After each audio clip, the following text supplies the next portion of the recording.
And in the scene at the end, and a spoiler alert, Doc Hollywood, when he dies... What was that character's name? Doc Hollywood. You sure about that? Doc Holliday. There you go. Should I do that over again? No, we're rolling with that. That's good. Shit. There's the cold open. Remember when we first met John McClane? Argyle picked him up from the plane and took him down the Nakatomi Tower at the Christmas party.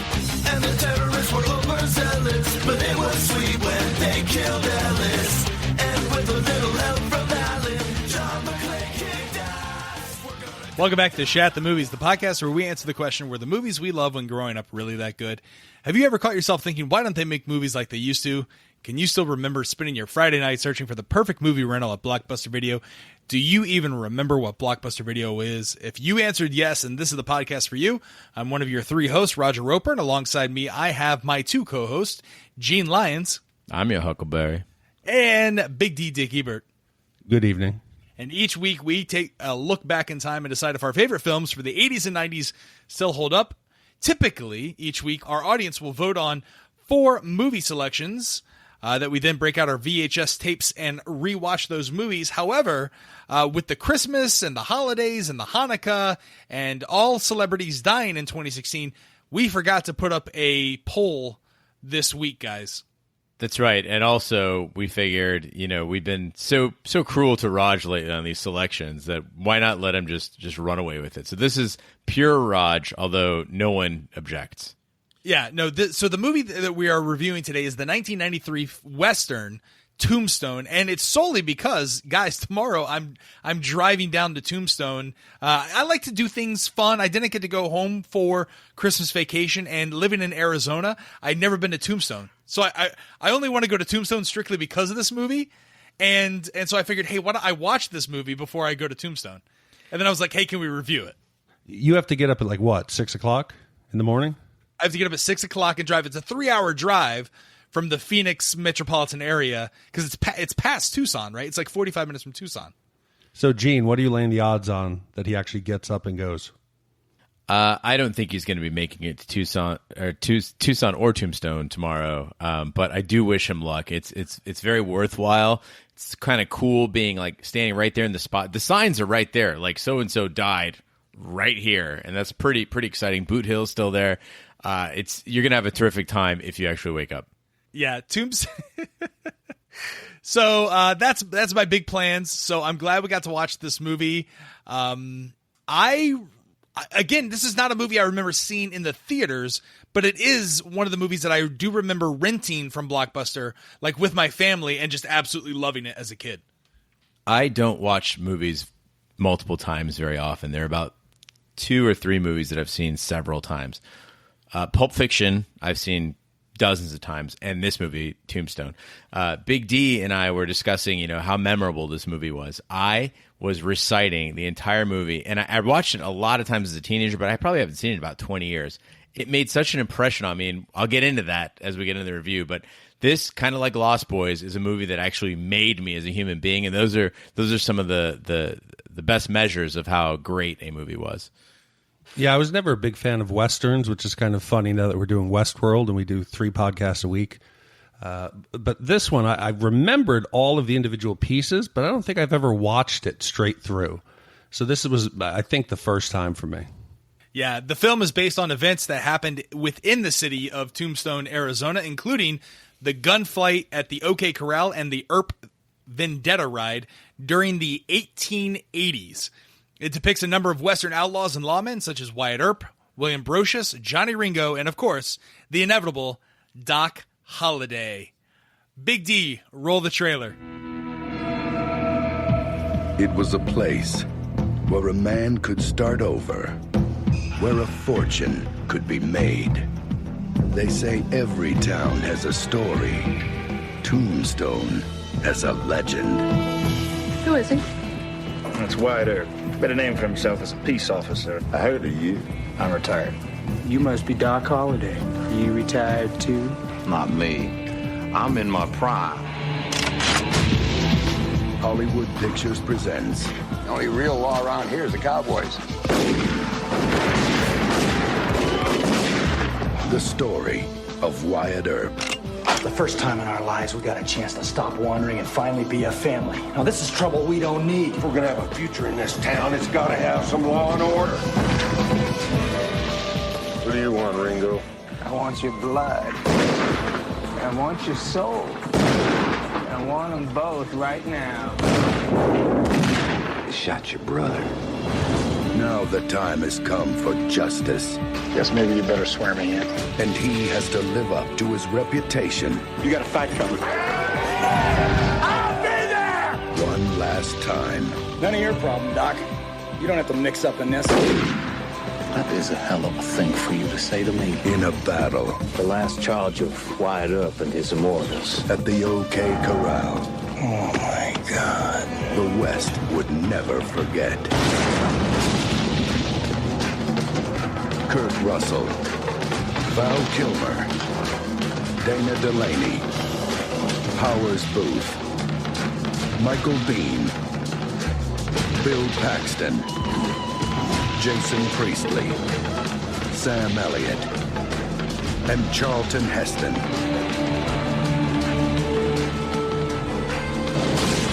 You tell them I'm coming, and hell's coming with me! Justice is coming to Tombstone. All right.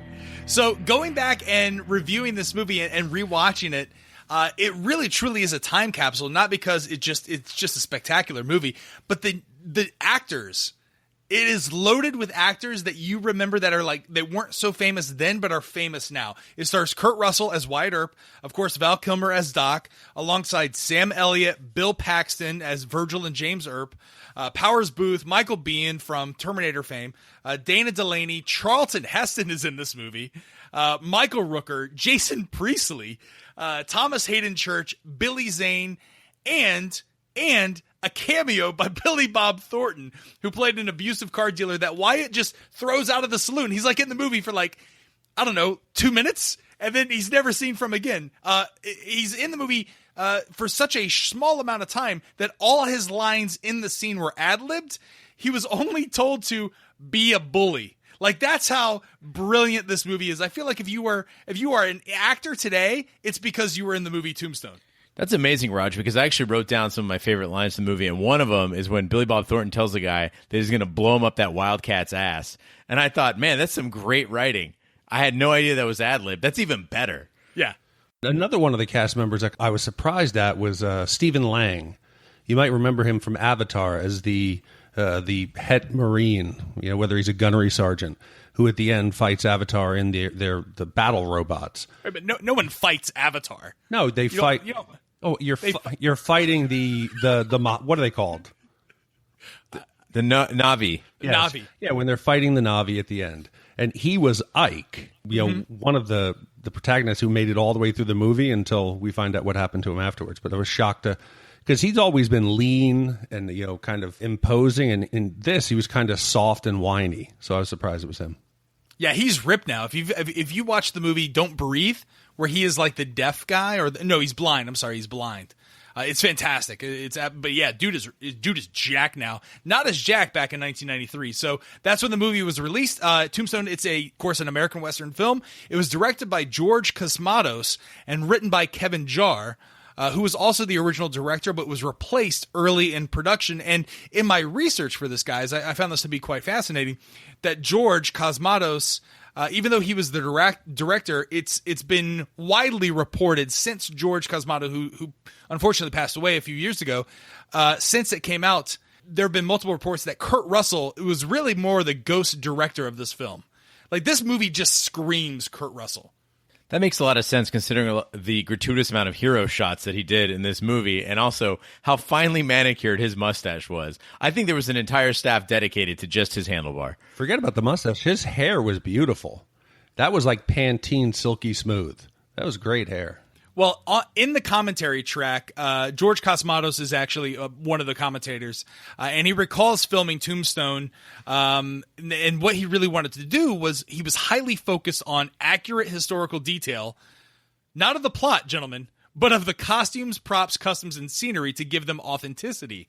All the mustaches, you talked about the mustaches, were real. So that's no cosmetics. That's actually Kurt Russell's real mustache, and also Val Kilmer's real beard and soul patch and mustache or whatever. But all the including Val Kilmer practiced for a long time on a quick draw speed. So that's not camera angles. It's not, we're not playing some old tricks where you're speeding up the film. That's actual Val Kilmer pulling that up. And he also gave his character a Southern aristocrat accent, which was by far, outside of sweaty Val Kilmer, my favorite part of the movie was his accent. I loved it. Was beautiful. The scenery and the cinematography of the entire movie, from the first 10 minutes in, I was stunned. It looked like it could have been shot within the last 5 years, and not, what are we, 23 years ago? So it was beautifully shot. You could tell the authenticity and that they really focused on the details, so that came through. I thought it was great to look at and great to watch. Yeah, it was actually shot primarily on location in Arizona, which I thought was brilliant. I didn't think, I thought maybe they had filmed it in the California desert. No, that's actually Arizona. Filmed in Tombstone and another location to make the town of Tombstone appear larger. But also, guys, remember the 90s? How many Westerns there were? Like, there was Dances with Wolves in the 1990s. There was Unforgiven, which in my opinion is probably one of the best Westerns ever. Back to the Future 3, like, that's a Western. Like, you forget about that. That's being a Western. Maverick, The Quick and the Dead with Sharon Stone. Bad Girls. Remember Bad Girls, which is basically Tombstone with women. American Tail, Fievel Goes West. Young Guns 2. Wiki Wiki Wild Wild West. Of course, Tombstone, and its competitor that came out 6 months later, Wyatt Earp. Yeah, so I think Hollywood, or whether it's disasters, there was the time where you had the volcano movies, where they had the one in L.A., where there was a volcano that erupts, and you also had Dante's Peak, or you had the asteroids hitting, and they did Deep Impact and Armageddon. So when Hollywood finds a formula that works, they like to milk it to death. That's right. But, like, of the Westerns that you are still, like, I'll still go back and watch, I feel like Dances with Wolves is at the top. I mean, these are long movies, right? Especially the Kevin Costner helmed ones, the Wyatt Earp. But Tombstone feels like there's a lot of Hollywood, because for as historically accurate as they got the costumes and the mustaches, everything else from a story perspective, completely wrong. That's the thing. From the opening scene, where when Curly Bill comes in and he's got the playing cards on his I don't know if it's his boots or his spats or whatever's going on there, and he kind of charges in with that. That things are going to be a little wonky. And then they did the whole, the classic Hollywood. I think you saw it in Three Amigos, years before, is that there's always the Mexican wedding, and then the guys show up and they disrupt and all that stuff. So all this stuff we've seen before, but the point is the way it's done is so exciting. That I'm okay with it. And I think that, when you talk about those 90s Westerns, really very few of those did I not like. And again, a lot of them were not terribly factual. Back to the Future 3, prime example. Wild Wild West, prime example. They're completely off, but at least they didn't make the claim to be, a historical picture. And I don't think Tombstone ever did either. I think that's the key there is there was no indication in any part of this movie that they wanted you to believe, yeah, this is exactly how it went down. I don't know if I agree with that. When you end a movie with a voiceover that tells you what's happened to all the characters, they're almost leading you down that path of believing what you've seen is like it's biographical. So I got the vibe at the end that even though I knew what was happening on screen wasn't always accurate, that they wanted us to think at least it was close to the truth. Okay, so what I figured we'd do, because this is our first movie that we're doing that's based in truth, right? We know that the gunfight at the OK Corral happened. What I figured I'd do, in addition to my plot moving forward, guys, is I will also throw in some historical inaccuracies to the movie that we'll go through as we move through the podcast. But just talking about the movie here, it was actually a success from a production standpoint. The budget, for as good as it looked, and it still holds up to this day, Big D, it was only shot with $25 million, which for an on-location Western historical piece, you would think that it would be much higher. But for 1993, $25 million, really not a lot of money. It grossed $56 million. So again, it was a success, but it was not a top 10 movie from a grossing perspective. The top movies of 1993, just strictly from a monetary perspective, the highest grossing was Jurassic Park, which made $1 billion. Mrs. Doubtfire, The Fugitive, Schindler's List, for some reason, The Firm. I can't remember, like The Firm? Really? All right. Indecent Proposal, Cliffhanger, Sleepless in Seattle, Philadelphia, and of course, another John Grisham, The Pelican Brief. So, I mean, like The Firm and The Pelican Brief, I feel like don't belong in 1993 films. Yeah, aside from those two, I think that's a really, really strong run of films. I mean, this is, 93 might have been the 1984 of the 90s, as far as the quality of films coming out. Obviously not as much whimsy, but definitely like there's a quality and memorableness there. I don't know how the hell The Firm and The Pelican Brief got in there. Although Tom Cruise running is a sight to see. That is true. There were other films, notable films outside of Tombstone that were released in 1993. Groundhog Day, Dazed and Confused.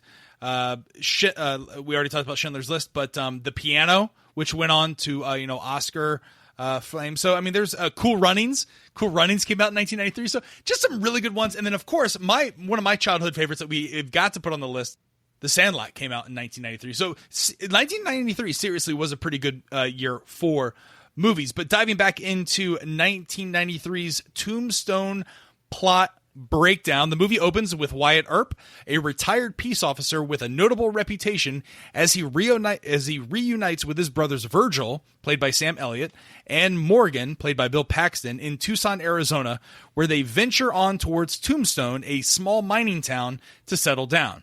There they encounter Wyatt's longtime friend Doc Holliday, played by Val Kilmer, a southern gambler and expert gunslinger who seeks relief from his worsening tuberculosis. So really, I think the precursor to the actual start of the movie is that grainy black and white footage that you see right when it opens up, and it's got that vintage kind of aged film look, and you see everybody kind of moving like slightly accelerated like you would in old time newsreels and stuff like that. What I love is in that you're even getting a preview. Again, I talked about on the Christmas Vacation episode of the podcast when we talked about how different creative ways they used to have to intro movies. And this was like a little mini movie in and of itself. And in it, what I loved is that you see the characters and you see Doc Holliday's gait, because they didn't use vintage film, obviously. It's Val Kilmer's Doc Holliday. And so you're introduced, and even in that scene, you're already seeing the character that he's bringing, to this historical figure. And I just loved seeing that part. And then the way it opened, it switched straight to color, and you see the horses on the horizon. And like Big D said, just that beautiful blood red sun, and everyone's riding out of it. And I said, it already, again, this is, 20 years after I saw it the first time, and it's already, I'm right back in the saddle. Yeah, I think the black and white also leads to that, where they wanted the audience to at least think it was semi-biographical. And going from the black and white to the color, it made it even more vibrant. And this movie does not wait more than, 2 minutes? There's no real world building. There's no character development. It's straight into a mass murder at a wedding. And I think a rape of a bride in a church. That's quick out the gate.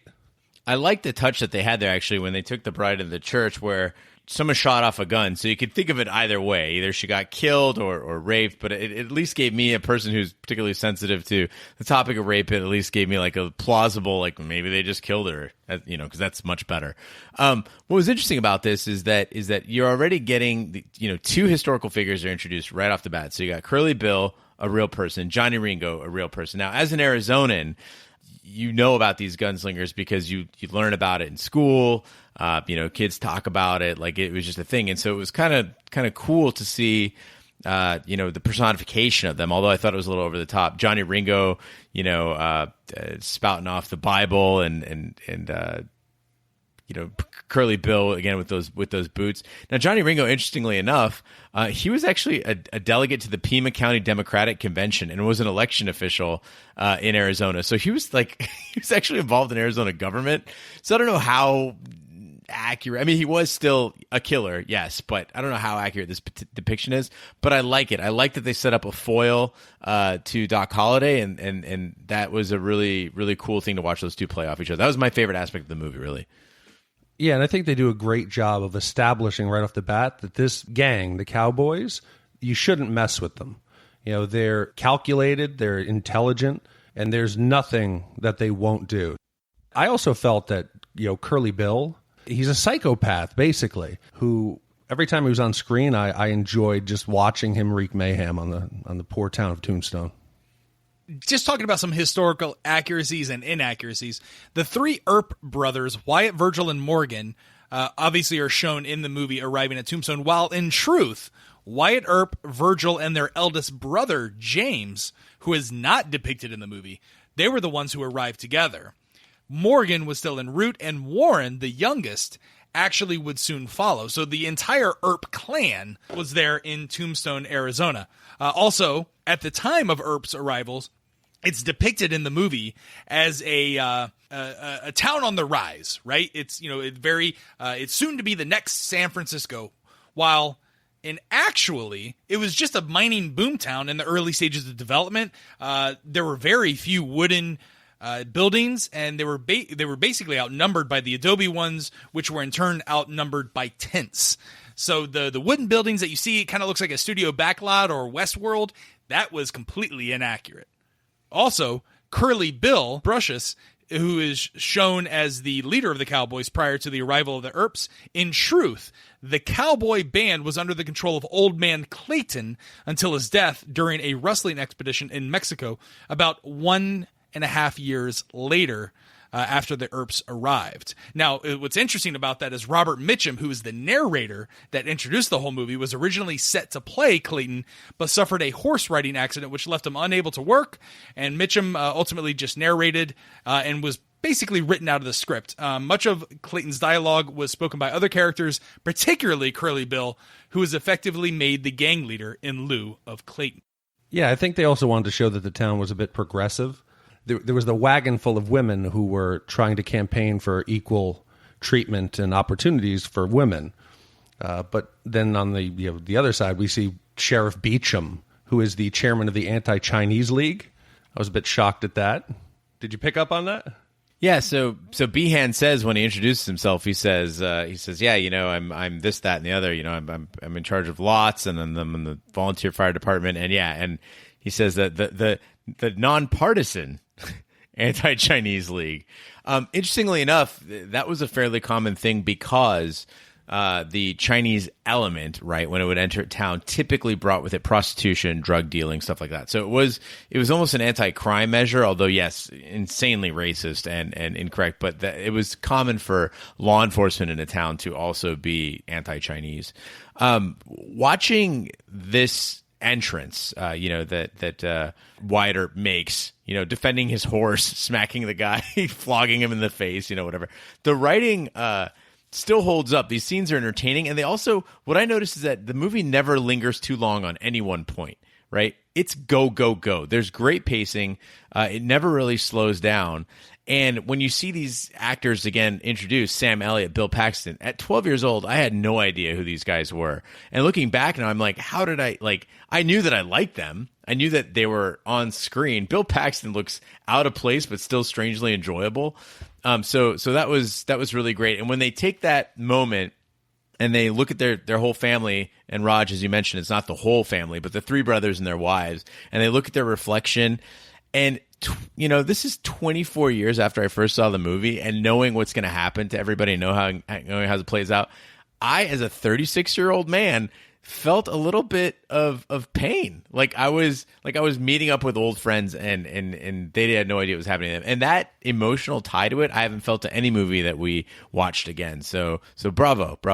Yeah, Gene, you mentioned Earp's entrance into the town. I didn't have a chance to go back and look at historically how accurate it was. As a previous well-known lawman, is it plausible that he would come into a town or travel without a sidearm? To me, it didn't seem believable. No, definitely. So after this, I immediately watched Wyatt Earp, the more historical companion to Wyatt Earp's life. And so Wyatt Earp is shown with a pistol. I think that is a movie screenwriting device to show that he is done with his life that he left behind, right? Of a lawman. That's what you're supposed to feel as an audience, is that Wyatt Earp is done. There's all these people that keep coming up to him and introducing themselves to them. And the first thing he says is, no, I'm not going to be a lawman. No, I'm not going to be a lawman. No, I don't even carry a gun anymore. It's bullshit. Yeah, there is no way. I would be terrified. How accurate is that? Essentially, if you shot someone dead, the sheriff would come take your firearm, and then you'd have to go before the judge. But that doesn't stop people from getting drunk and just randomly shooting into buildings. When we see the play or the stage performance, they're shooting the pins that the juggler is juggling, and they're shooting props. Did that shit really fly? No, what's interesting about that is Arizona is now a fervent NRA, open carry state. You know what I mean? Like if you go on Tombstone.com, the city of Tombstone, they're in the frequently asked questions right besides is it dog friendly, is can I open carry? And of course it's like, yes, Arizona's an open carry state. Well, meanwhile, back then, in fact, Wyatt Earp was a huge proponent of outlawing guns. He did not want guns in his city. It's depicted, very briefly in Tombstone when he takes over, he and his brothers. But they did not want guns because guns were a problem. People were constantly getting murdered. These mining towns and boom cities were notorious for murder and for that fact. So they did not want guns anywhere. If you went to a saloon or something like that, you actually had to turn your gun over and then you would get it on your way out. So all that is Hollywood. And what's interesting is those guns are so hair trigger. There weren't safeties back then, so people were constantly getting into accidents. And we'll get into that as a plot device here. And I've got some historical notes here on what happened when they kill, Sheriff White. But yeah, I believe that even Wyatt Earp would only carry 5 bullets in his gun because he didn't want the hammer on a bullet that was loaded because he knew that it could go off. Also, in your research, did you come across what was the life expectancy for a lawman? Because besides not going into town, I am not, trying to enforce the law. It seems like your life expectancy is maybe 6 months. Well, in the past, and now I don't have the statistics on lawmen, but in the past, most people died young. An old man was 50 or 60. And in the scene at the end, and a spoiler alert, Doc Hollywood, when he dies, I didn't understand this. When he looks down at his toes, he says that's funny. Because, and this is the director talking about that scene, he said it was because Doc Hollywood always thought that he would get killed in a gunfight in his boots, not in his bed. And it was quite an achievement in those days to die without your boots on. What was that character's name? Doc Hollywood. You sure about that? Doc Holliday. There you go. Should I do that over again? No, we're rolling with that. That's good. Yeah. Listen, I think if Doc Hollywood is not on our sheet, there's the cold open. Go fuck yourselves. So speaking of Doc Holliday, you mentioned his entrance into the whole thing, and the first time we see him is actually not even in Tombstone. I think he's in Prescott, actually, another fine Arizona town that I highly suggest everyone go visit. Young Val Kilmer as Doc Holliday. The second he comes on that screen, you're dazzled, right? He absolutely steals the show. And I didn't realize it on the first dozen times I saw this movie, but now in watching it again, you notice these things as an adult. He actually, in the opening scene, I thought, he was just defending himself, when he was threatened at this poker hall. He actually robs the place. He starts off, he's just robbing the place. And also this scene in Prescott when Kate sits on his lap, Big Nose Kate sits on his lap, and he says, "Why, Kate, you're not wearing a bustle." First time I looked up bustle in a dictionary. I did not know what one was, and I became fascinated with them. So anyway, if you don't know what a bustle is, it's a false bum for your dress. So anyway. Yeah, Gene and I took a motorcycle ride up to Prescott, and we went into one of the old-timey bars there on Whiskey Row, and they were all wearing – that's when I realized that the corsets. I'm a huge fan of corsets. Gene, you are not. You are not a fan of corsets. No, I mean, as a goth kid, you would think that I'd be a bigger fan of corsets. I actually have a tattoo, no joke, on my arm that warns about the dangers of corsets to your internal organs and your skeletal development. So, ladies, don't do the corsets. They're going to hurt you. Yeah, I think Val Kilmer, his performance was definitely the one that everyone remembers, and you can quote him. In doing a little bit of research, I found out that people were so upset he was not up for an Academy Award that even 20 years later, there was a petition going to get them to acknowledge his performance. So I went and looked at it, and it wasn't that impressive how many people had signed it, but they really, even in that time, people felt he was overlooked and that it was a great performance. I mean, think about all the roles he plays in this movie. He does comic relief. He does action. He does the emotional pulling at your heartstrings. He does the introspection, a little bit of the exposition. Like, this guy is doing all the heavy lifting in this movie. I think he was absolutely brilliant. Whether it's Oscar worthy, I don't know, but it's really damn good. Why is he wet the entire movie? He has tuberculosis. Does tuberculosis make you sweat profusely? Yes. Okay. And it didn't help that his girlfriend was sabotaging him every step of the way. Was this before he took over the role of Batman in Batman Forever? I believe it was, right? Batman Forever came out in 1994, 95? Oh, I think it's later than that. Batman Forever was 95. 95. Okay. All right. So this I could see, up until this point, I was excited that Val Kilmer was going to be Batman strictly because of his performance as Doc Holliday in this movie. After seeing Batman Forever, I never wanted to see Val Kilmer again. Well, here's the thing is, Doc was a crook, and you can expect that. What's weird is that Wyatt also seems to be kind of running a racket. He walks into town, and the first thing he does is he goes into the Oriental. He knocks Billy Bob out of there, and he basically runs a racket. He's offering his protective services in this place for a cut of the house. So, it's really interesting that he says he doesn't want to be involved in law enforcement or whatever, but he's really just involved in a racket there. And then you get all these other guys, Turkey Creek and Texas Jack, and it's like an all-star, matchup of gunslingers all in the town at the same time, which seems a little suspect that all these heavy hitters are all in town at the same time. That really blew my mind. Guys, did you feel that this movie was a romance between Wyatt Earp and Doc Holliday?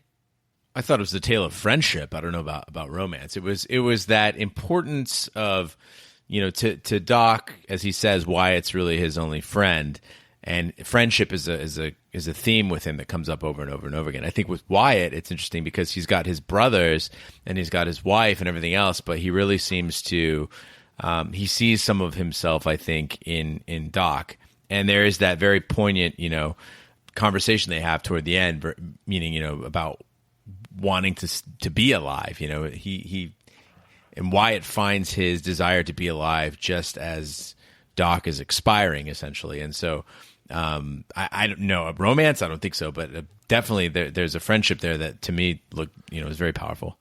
Well, you bring up romance. I found myself being disappointed in Wyatt. I came into it expecting that he was going to have a higher moral standard. He was a lawman. He was all about doing the right thing. And to see him right off the bat kind of discarding his wife and openly flirting and eventually, trading in his wife, I was surprised and disappointed. So I don't think there was romance there. But I want to jump a little bit ahead. I did pick up on a subtle romance between Billy Zane's character and Jason Priestley. Was I wrong in that? No, I think the whole movie is an undertone for like progressive rights, like women's rights, showing homosexuality in Western, as accepting, like Doc Holliday and, Wyatt Earp and then Jason Priestley and Billy Zane. Yeah, definitely. I think the Cowboys, there was probably some things going on there. Stop. I'm being serious. In the scene where Billy Zane is in the stagecoach dead and they're returning home, Jason Priestley makes a point to come out. I'm sorry, I don't have his character's name here. And he touches his hand and he decides that he's going to avenge him. So the fact that they did not show that relationship at all, I don't think that they were trying to take a stance on homosexual cowboys. You didn't catch his name after Sheriff Behan said Billy about 8,000 times while he was mounting that horse? Billy! Billy! Billy! There were too many Billies. I couldn't tell which Billy or William they were talking about. Like they share a moment where Jason definitely wants to get on Faust. He's playing Faust, Billy Zane, right? No, he plays Henry V. Oh, Henry V, and it's the girl, it's the woman that's playing Faust. Also, to be fair, with Jason Priestley's mustache, anything that sits directly above that would be registered as fuck me eyes. That was one gnarly rat's tail of a mustache. What the fuck was going on there? Yep. So We're talking, of course, about Josephine Marcus, played by Dana Delaney, and Mr. Fabian, played by Billy Zane. They are newly arrived in Tombstone as a traveling theater troupe. Meanwhile, Wyatt's common-law wife, Maddie Blaylock, is becoming dependent on a potent narcotic. And I looked up the narcotic that she's on, and it's like a strong dose of morphine and opium. That was available back in the Western days, especially in like the Chinese herbal medicine in the Chinatowns that were sprung up in these mining camps in the Western. But what's interesting, Big D, you talk about so in the factual Wyatt Earp, when he finally marries Josephine, and they're together, as it says at the end of the movie, 47 years, that is truthful. That did actually happen. But she died after Wyatt Earp. So she lived quite some time after. She almost lived to 100. And post Wyatt Earp's death, she went around trying to sweep under the rug that he ever had this relationship with Maddie. She didn't want the legend of Wyatt Earp to be tarnished by the fact that he was hanging around with a prostitute that was his common law wife that he basically abandoned. But she was also it's not depicted in Tombstone, but it is depicted in Wyatt Earp, and it is historical facts that she was bunking up with the sheriff of the town, Behan, that she was actually engaged to Behan, not to Wyatt Earp, or she was not single as is portrayed in Tombstone. Well, all three of those things actually were alluded to in Tombstone. If you watch closely, when Wyatt arrives and the Earp brothers are talking about where they got their wives, and he said, where'd you find her? Well, the same place you found yours. I mean, they're basically saying that they were not angels or saints here, that these women were working women. In addition to that, Wyatt in the scene that I called Horseback Mountain, when he's out riding, with Josephine. And their horses are in love. It's very Disney, And so they're hanging, and he asks her, "Well, why are you with Behan?" I mean, they're very openly saying like she's with Behan, he takes her, whatever. But it's important to note that Wyatt was not with, at least as far as we know, he was not with in the movie with Maddie and Josephine at the same time. Maddie had left Tombstone and actually died, and before he was with Josephine, so. Yeah, that's not correct. That's actually false. Well, can I ask another question? I got a real subtle vibe that his wife, Maddie, was sick, that her headaches may have been... I kept expecting her to have a tumor or to have some kind of medical condition, so that was just a drug addiction. Laudanum, laudanum addiction. Yep, 100%. And it's funny that you mentioned it's very Disney-esque, when they're riding the horses. Well, this was released by Hollywood Pictures, which is a subsidy of Disney. Yeah, but did you notice that when they're doing their little picnic in obviously the most beautiful meadow in Arizona, I think they're doing the horses are nuzzling in a heart. Yeah. It's amazing. It was a little cute. Now, also, so it's also very one of the there's little errors in this movie that looking back now is with a critical eye. You're like, that girl ain't riding side saddle. You can see her third leg, over the horse. By the way, I was watching this with a female friend, and she was like, why was she riding like this? And I had to explain to her what side saddle was. Yeah, I like the fact that they showed a female character here who was confident in her sexuality, that Josephine's actually going after Earp. She has some lines in there when we're talking about their ride to their eventual picnic, where she says, I tried to be good, but it's boring. I don't have time to be proper. It was a nice change to see that she was being aggressive and going after what she wants, and not just a pawn, for Earp to essentially just prey upon. So I like that. I also want to point out in this scene that Wyatt and Josephine seem to be the cleanest people in the West. The camera's up close. They've just been riding horses, up and down the hills.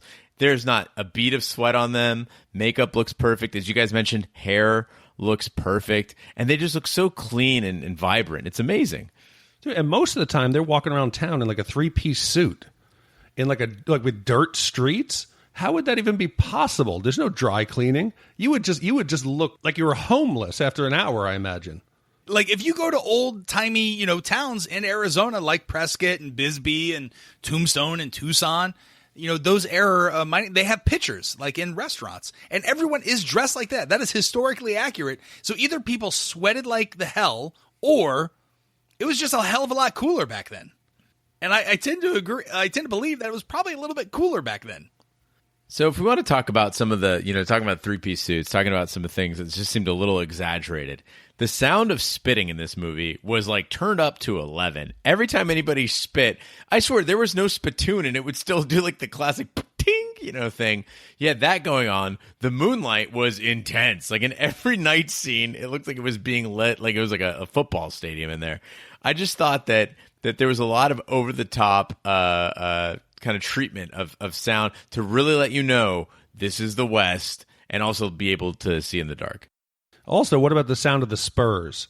After Wyatt splits opened, the mouth with his spur, every time after that he walked, it was jingling and jangling. Like you could not miss it. Or maybe it was just in the surround sound channel that was right next to my head. But I was like, Wyatt's going to come around because I can hear his spurs. I thought it was a little bit over the top. So Wyatt, though no longer a lawman, is pressured to rid the town of the cowboy gang. The cowboys, of course, are identifiable by the red sashes worn around their waist. Curly Bill begins shooting aimlessly after a visit to the opium house and is approached by Marshal Fred White to relinquish his firearms. Curly Bill instead shoots the marshal dead and is forcibly taken into custody by Wyatt.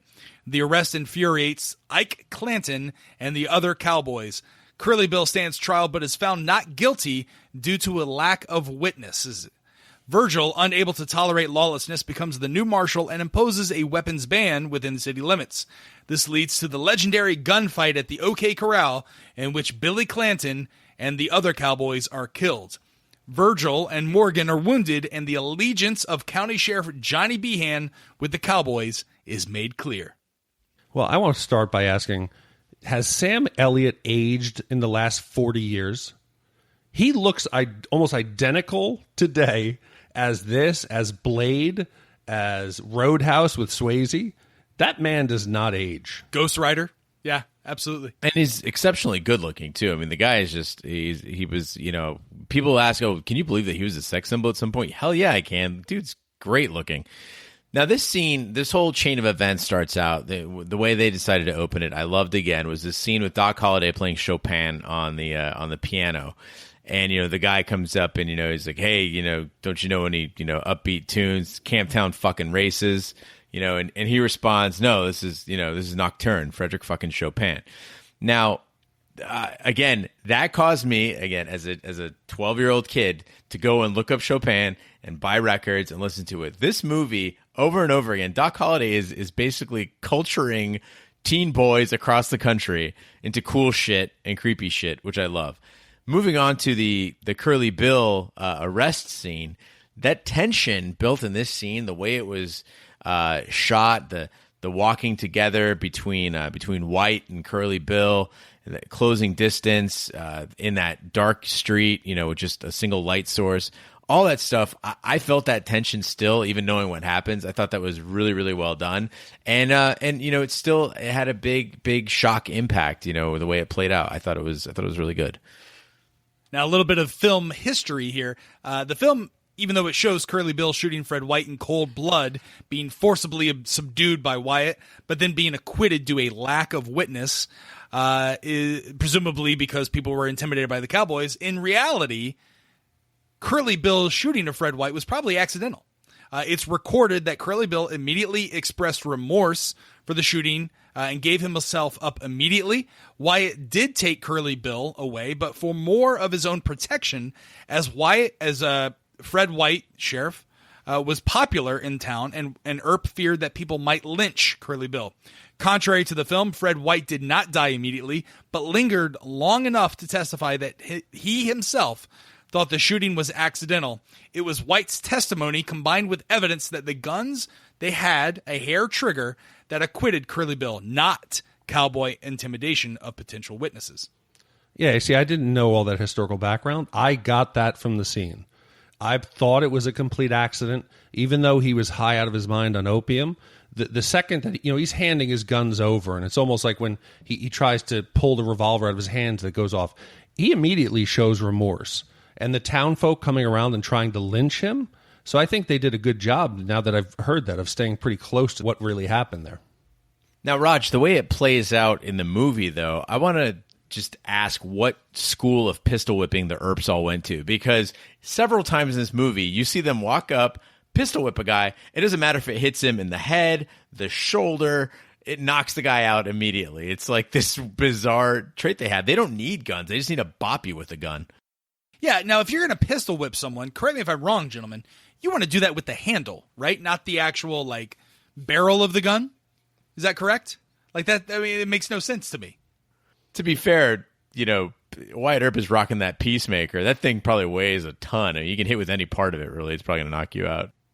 Can we talk a little bit about the gunfight at the OK Corral? So as they're walking up to the corral, right? Doc Holliday, the Earp brothers, the tension is building. You feel the music. You see the town folks scattering away. And then the little bastard, little kid comes running out and shooting. That kid deserved to die, right? Like, you know what I mean? Like, who does that? Who does that? The little kid, that little bastard. Well, I don't know that I would say that the kid deserved to die, because kids do stupid things. But this, got me back to thinking about Westworld.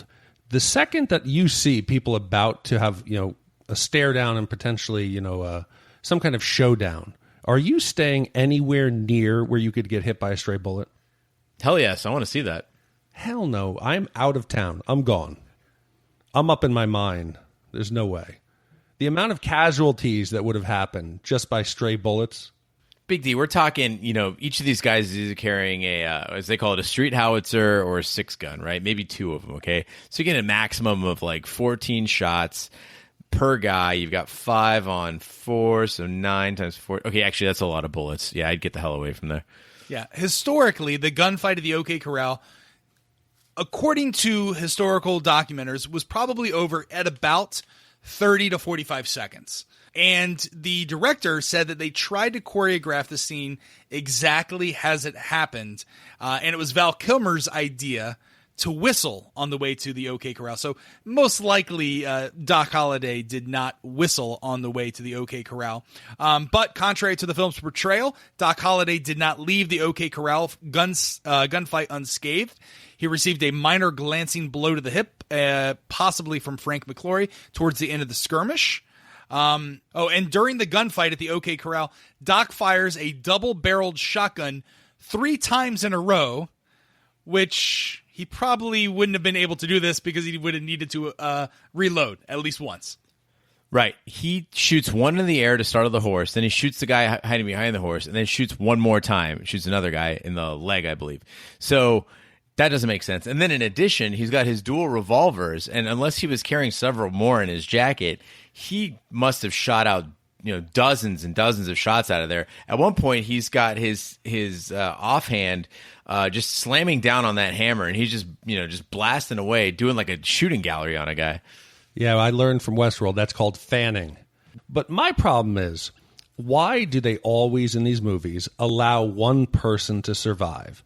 Ike, multiple times in the movie, is trying to kill them. And as soon as he's disarmed or outnumbered, he begs for forgiveness, and they let him go.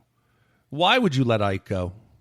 Well, historically, Ike actually did go into the photographer's store, the portrait store or whatever that's next to the OK Corral, and it's portrayed, in the movie that he goes in there and then, gets the gun from the sheriff and starts shooting. That actually didn't happen. And historical documentarians and witnesses have written down that he went in and then out the back door and kind of ran away. So he was not involved in the gunfight whatsoever.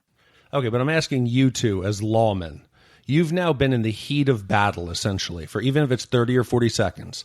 And I know from my time in the military that time slows down in those moments. So it seems like forever. I'm not condoning or actually encouraging a peace officer to shoot an unarmed perpetrator. Do you let Ike go away, or do you make sure he's not going to come back for you? Yeah, personally, if I'm on a, first of all, outnumbered, and secondly, out in an open field like that, and things are happening very quickly, I'm taking out anybody who's not on the line with me. Like, anybody in front of me is done. That's it. They're done. So, I mean, kudos to them for showing restraint. Although, you do have to question, did this happen to have to happen at all? You know, I mean, there's a scene where, you know, where Wyatt's talking to Virgil, he goes, this is a misdemeanor. Like, is this really worth killing all these people? Because you could diffuse the situation. It doesn't have to happen that way. In going there, they've escalated the situation, and it seems convenient. And again, historians have said this, you know, that there's some question there as to whether this just seemed like an opportune time for the Earps to do what they did, and it was in fact a slaughter. Yeah, I believe that they were found guilty of the deaths. They were found guilty for killing the men, but were let off as lawmen. So it did not sit well with either party, with the Earps or with the townfolk. In fact, this was as a result. There was retribution against the Earp family. So as retribution for the cowboy's death, the Wyatt brothers are ambushed. Morgan is killed while Virgil is left handicapped. A despondent Wyatt and his family leave Tombstone aboard a train with Clanton and Frank Stillwell close behind, preparing to ambush them. Wyatt sees that his family leaves safely and then surprises the assassins. He kills Stillwell, but lets Clanton return to send a message. Wyatt announces that he is now a U.S. Marshal and that he intends to kill any man he sees wearing a red sash. Wyatt, Doc, a reformed cowboy named Sherman Masters, played by Michael Rooker of Walking Dead fame, alongside their allies Texas Jack Vermillion and Turkey Creek Jack Johnson, join forces to administer justice. Okay, I think first off, Morgan deserved to die if it actually happened like that. Yes. Hold on. A gunman has just broken into where all of your wives are staying and tried to kill your wives. There's been another assassination attempt with Virgil. What does Morgan decide to go do? I'm going to go play pool right near a large bank of windows. He was not on alert. He should have been with his family. He should have had a defensive posture. He was just asking to get shot in the back. It's interesting you point that out, Big D, because when I watched this movie again, I recall Morgan getting shot first and Virgil in two separate incidents. You know what I mean? Like, and that made sense to me. And watching it again, I go, wait a minute. So Virgil was shot. Yeah, they've tended to him. The women have been shot at, and you're going to go play pool? I understand that different people deal with stress in different ways, but this seems very unlikely. And actually, it did happen in separate places. So I believe that Morgan is shot. Then Virgil is alerted that his brother has been shot, and on his way to tend to his brother, he is then shot in an assassination attempt that takes away his ability to use his arm. I believe it is his left arm, or possibly, I believe it's his left arm. But anyway, so that didn't quite take place the way that it did in the movie Tombstone. So as Wyatt begins hunting down the cowboys, starting with the shooting at the train station and going on from there, which again, Big D, he lets Ike go again, to send word. Why would you want to send? Anyway,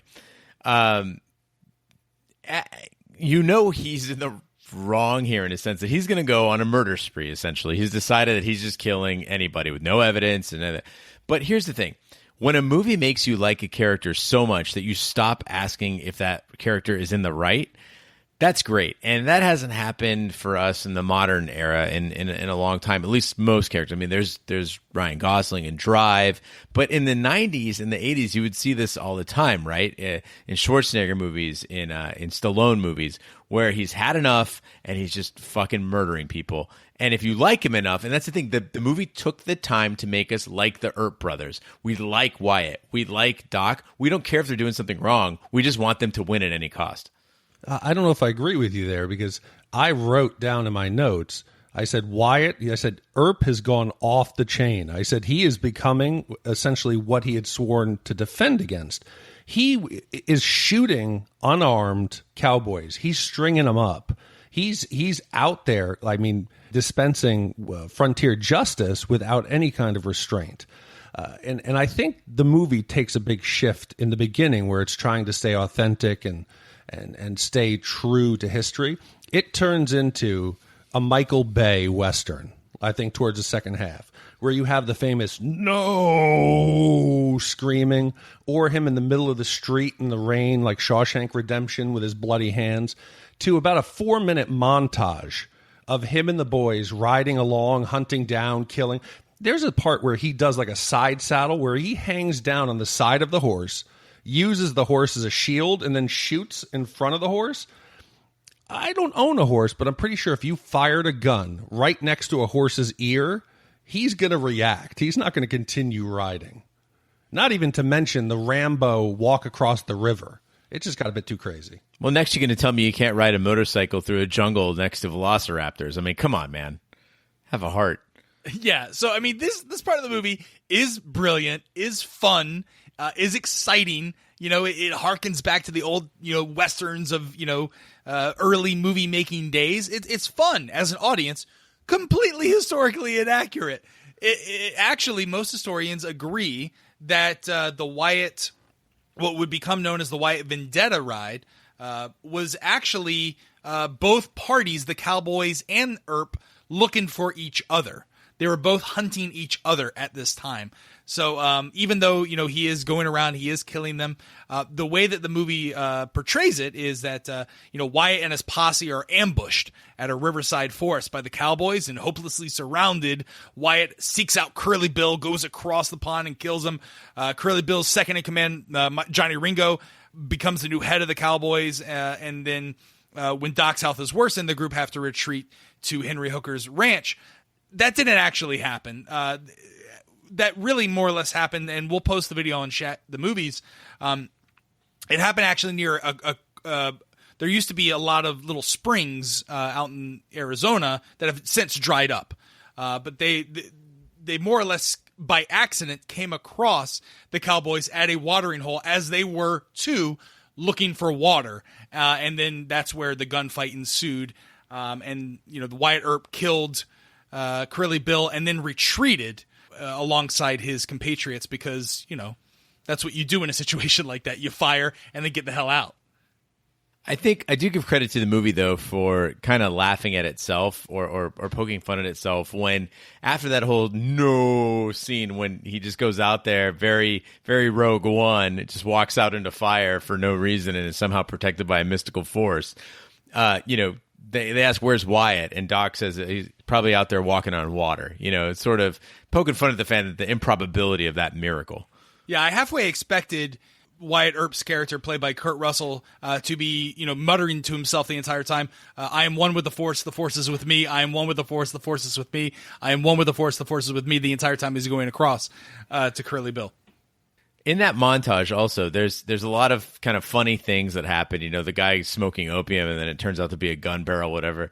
But there is this weird part, I don't know if you guys caught it, where Wyatt and Doc are riding side by side and they actually shake hands in slow motion while riding horses. Now, I watched a lot of Pakistani, Indian, and Iranian movies when I was a kid, and this is something like straight out of that. Like, it's just like, whoever wrote that in, like, you're taking a delightful movie and just cheesing the hell out of it. Shame on you.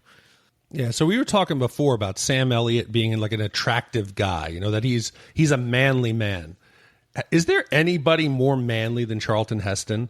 Him and maybe John Wayne. Charlton Heston, like, you would want him to be your dad. To me, he came across as like the real strong male figure who I still look up to today. It's interesting you bring up John Wayne. So, as legend has it, John Wayne modeled his entire cowboy persona on Wyatt Earp. Apparently, John Wayne's football coach was a friend of Wyatt Earp and was introduced and would tell stories about Wyatt Earp. And so John Wayne modeled his entire persona on Wyatt Earp. Interesting. But anyway, so closing up the movie, Ringo sings a messenger. He's basically dragging McMaster's corpse to Hooker's property. Hooker, played by Charlton Heston, therefore telling Wyatt that he wants a showdown to end the hostilities. Wyatt agrees. Wyatt sets off for the showdown, not knowing that Doc has already arrived at the scene. Doc confronts a surprised Ringo and kills him in a duel. Wyatt runs towards the gunshot only to encounter Doc. They then press on to complete their task of eliminating all the Cowboys, although Clanton escapes their vengeance. He takes off the sash and throws it. Doc is sent to a sanitarium up in Colorado, where he later dies of his illness. At Doc's urging, Wyatt pursues Josephine to begin a new life. The film ends with a narration of an account on their long marriage, ending with Wyatt's death in Los Angeles in 1929. Okay, so I got two questions here. One, if you're going into a gun battle, wouldn't you want to be kind of as loose and free as you could? Have your arms so you could actually, like, your motion would be quicker. That trench coat seems like it's just asking to get in the way. Was that accurate? Because I would imagine that I would somehow get my hand caught in it. Blazers? A duster? No, you take your jacket off. No, you wear that duster. You look much cooler. So regarding Doc's shooting ability as well, like let's just get this out of the way. So he didn't care if he died. So he took high percentage shots at close range and high volume of fire. So that was his MO, right? Is that he would just unleash a barrage of bullets. He was not a one bullet kind of guy. He was not a highly accurate guy, not even particularly skilled in tactics or anything like that. Like, so he didn't give a shit, the trench coat. Yeah. I mean, that's gotta be for show. The cross drawing. I mean, there was that part was sort of accurate where he wanted to get to it as quickly as possible. What threw me off too, Big D, was the cigarette. That seems like a distraction, But again, it doesn't matter. It just doesn't matter because would you remember him if he was just some guy with no coat, not smoking a cigarette, who just walked up, pulled a gun, and shot the guy? It was about the panache. It was about the razzle dazzle, and I really like that. After all these years, that '90s hokiness in this case just works for me. I know in the end he was hallucinating and he was very ill, but did he admit to falling in love with his 15-year-old cousin? Yes, but he's from the South and it's the 19th century. That's perfectly normal. Absolutely. The southern states modeled themselves as Victorian Englishmen. They believed in royalty. They believed in aristocracy. And one of the in vogue things of English aristocracy and European aristocracy was marrying cousins, was having affairs of cousins. But it was also a puritanical, biblical belt right around there. So they had to hide their sins. And in fact, he says that she ran off to the convent. Yeah, so if she ran off to the convent, then it wasn't accepted. No, but they still wanted to do it. I didn't want to do it. It's the culture of the South. You didn't grow up in the South. I did. It's a thing. Listen, everyone sleeps with their cousins. You just don't talk about it. It's not accepted. You don't marry them. Yeah, it's like, I mean, with Middle Easterners too. I mean, like with Persians, there's not a lot of us, and so Persians often chances are if you're marrying another Persian, it's a cousin of some sort, not necessarily a first cousin, but in the South, 19th century, yeah, happened all the time. Yeah. I mean, hey, I ain't saying, but it's the South. Also, I didn't realize this. Growing up, I always thought huckleberry was just a phrase. I thought he was just saying, I'm a huckleberry, and I thought a huckleberry was, Huckleberry Finn, and it was like a fruit. It's a berry, which there really truly is a huckleberry, but it's actually an archaic American English slang that means, essentially, I'm the right man for the job. It's a bit beyond my ability. I'm your huckleberry is a way of saying, I'm your guy. Bring it. Like, I'm the one you're looking for. And there was debate, guys, for years over whether he was saying huckleberry or hucklebearer, which is basically like your pallbearer. Like I'm the guy that's gonna carry you to the grave, sort of thing. And so it always went back and forth. But Roger's absolutely correct. Huckleberry is what he's actually saying in the script. And I think that quote is one of the famous ones that everybody remembers. But as I was watching it, I don't know about you, but I have a new favorite. When Wyatt first goes into the Orient and he's, intimidating Billy Bob's character, he says, "Skin that smoke wagon, jerk that pistol, and go to work." I was like, "What? Did I just hear that?" Guys, I'm telling you, this was Brokeback Mountain before there was Brokeback Mountain. There was the love of Doc Holliday. There was jerking smoke wagons. There was love at the theater. There was opium dens. Come on. How are you missing all of this? There was two grown men. There was two grown men seductively speaking Latin to each other. Yeah, shaking hands on horses. Come on, if that's not a metaphor for something, I don't know what is. That could be my new greeting on the podcast. Skin that smoke wagon. Yeah, the movie, for as awesome as it is, I felt like it should have ended with the sanitarium scene. It should have ended with Doc's death. The extra dancing in the snow really turned me off of this movie. Like, I love this movie for, again, being a fan of American history and American Westerns, being in Arizona. There's a sense of, like, connection to this movie. But at the end, when they're in Colorado and they're dancing, it felt too Disney for me, right? It felt like at the end, the Disney executives were like, well, we got to put a happy ending on this, right? Oh, and then the true happy ending is, oh, my family's wealthy. So all of a sudden, money's out of the equation, and they can go dance and then have room service. Yeah, there was actually no historical proof of that whatsoever. I think part of it might have been because of the fact that it's to show that Wyatt acted on Doc's last wish, and he's staying true to his friend, and that he, that there was a triumph in the end. The triumph wasn't killing everybody. The triumph wasn't putting the Cowboys out of business. It was their friendship and his ability to move on. See, but I agree with Rod. You could have done that in the ending sequence's voiceover. You end walking out of sanitarium with Doc taking his last breaths, and then you go into the wrap-up. There was something, it just seemed over the top and too contrived. Yeah, I feel like the entire movie, even though they shoehorned a couple romance scenes in with Josephine and Wyatt, really it's truly a bromance film meant for guys, to watch old westerns. Even females love this movie, but it's more because there's action, there's thrills, there's a very budding friendship between Wyatt and Doc Holliday. That's what the movie intentionally focused on, and to then refocus at the final minute on Josephine and Wyatt and their relationship really kind of left a weird taste in my mouth, guys, like a bad huckleberry. You got to skin that smoke wagon. So that's the end of the movie, guys. I mean, I am excited. I'm going down to Tombstone later this week, hopefully tomorrow.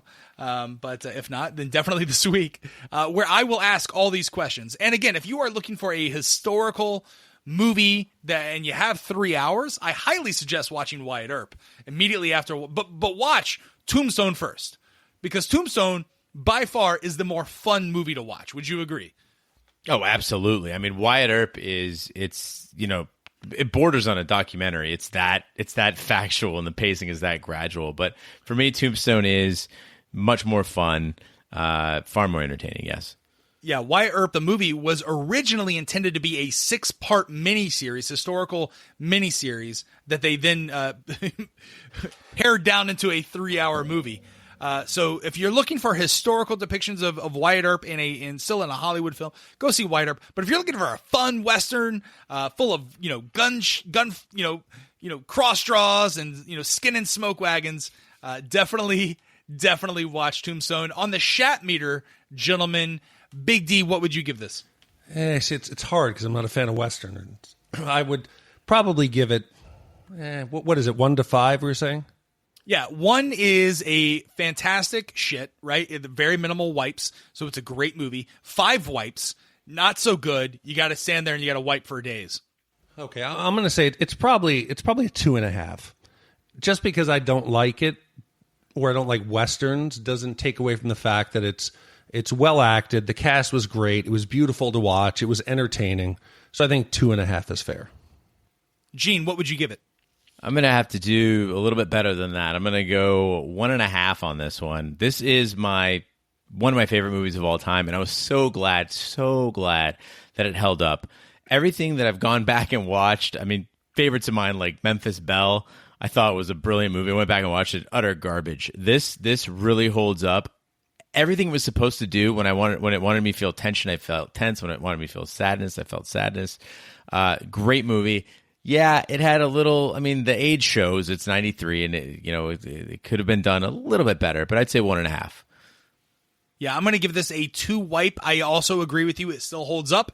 It's still a fantastic movie to watch. I'd highly recommend it. The actors, are on top of their game. Val Kilmer alone is worth the price of admission for this movie. So for me, it's a 2 wipe movie, and highly suggest you put it on your list of Westerns to watch if you have not seen it.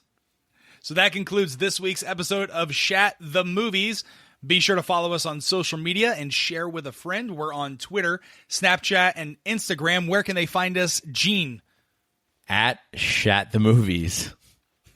We're also on Facebook. We're also on our website, shatthemovies.com. If you want to send us an email or a suggestion for an 80s or 90s movie that you absolutely need us to hear, email us or hosts at shatthemovies.com. We're everywhere fine podcasts can be found, including iTunes, Google Play, Stitcher, YouTube. Be sure to subscribe. And if you stop by iTunes, please be sure to leave a 5-star review. That really helps the podcast grow. Also, you can check out our other podcast, Shat on TV. We're about to embark on Taboo FX. It starts January 10th, starring Tom Hardy. We've already got a couple of intro podcasts out there, so subscribe there. And also check out shatontv.com. We've got lots of cool stuff, and if you haven't watched the show Westworld yet, highly recommend you use Shat on TV's Westworld as a companion piece to help you navigate that series. Unless there's... Yep, Big D, you got an announcement. Yeah, so on Shat the Movies, we've restarted the voting for each week's movie. And after Christmas, where we bunched up 4 Christmas movies, I think that's the model we're going to use going forward. Where before we would just have 4 random movies that had nothing in common. I think each week now we're going to do a common theme. And this week it is sci-fi. So we are going to do each week 2 90s sci-fi and then 2 80s sci-fi. And then the following week might be sports movies, like you talked about Sandlot. We could also do maybe time travel movies. Yeah. So this week, for our science fiction options from 1984, we have The Last Starfighter. From 1985, Explorers. From 1994, Stargate, another Kurt Russell. And from 1996, the Will Smith blockbuster Independence Day. God, please no Independence Day. I can't handle it. Don't do it. Right now, The Last Starfighter is winning substantially. Yes. Yes. Yeah, so are there any other announcements before we shut down and get ready for, hopefully, The Last Starfighter? All right, well, on behalf of my co-hosts, Big D and Gene Lyons, my name is Roger Roper. Follow us on Twitter. We're active there. I'm at Roger_Roper. Gene is at Gene_Lyons_, and Dick is at Dick_Ebert. And also join us on the next podcast next week for our 80s and 90s sci-fi review. That's Shat the Movies, guys. Thanks for listening. We'll see you next week. And the terror